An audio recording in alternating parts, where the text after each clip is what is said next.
Sunglass தூக்க கூட முடியல. ஜிம்முக்கு போய் என்ன பிரயோஜனம்னு தெரியல எனக்கு. ப்ரோ என்னாச்சு? சன்கிளாஸ் கூட வெயிட்டா இருக்குண்ணா. ஜிம்முக்கு போய் 6 மாசம் ஆகுது. உடம்பே ஏற மாட்டேங்குது. இருங்க பாய், லைஃப்ல எல்லாத்துக்கும் ஒரு சொல்யூஷன் இருக்கும். அங்க ஒருத்தன் ஆல்ரெடி இருக்கான், எனக்கு என்ன ஆச்சுன்னே தெரியவா, அவனை போய் பார்க்கலாம்.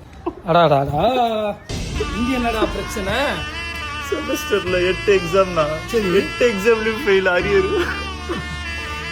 பையா எந்த பிரச்சனையும் இல்லை, எல்லாத்துக்கும் ஒரு சொல்யூஷன் இருக்கு. இருங்க, சொல்லி முடிக்க அங்க ஒரு பிரச்சனை.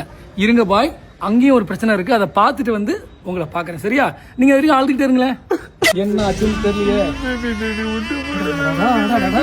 ப்ரோ கொஞ்சம் ஒரு நிமிஷம் ப்ரோ, கட் பண்ணுங்க. யாரு ப்ரோ? உட்காருங்க, நான் ஒன்று பேசுறேன். என்ன ப்ரோ பேச போறீங்க? என்ன பிரச்சனை இப்போ உங்களுக்கு? எனக்கும் என் ஆளுக்கும் பிரச்சனை ப்ரோ. நீங்க யாரு ப்ரோ? நான் வந்து ஒரு பாய் தான். என்ன பாய்? இருங்க பாய். எல்லா பிரச்சனைக்கும் ஒரு சொல்யூஷன் இருக்கு. அங்க பாருங்க, அங்க ஒருத்தன் ஆல்ரெடி இருக்கான், அங்க ஒருத்தன் ஆல்ரெடி இருக்கான், நீங்களும் ஆல்ரெடி இருக்கீங்க. 3 பேரும் நான் சிரிக்க வைக்கவா?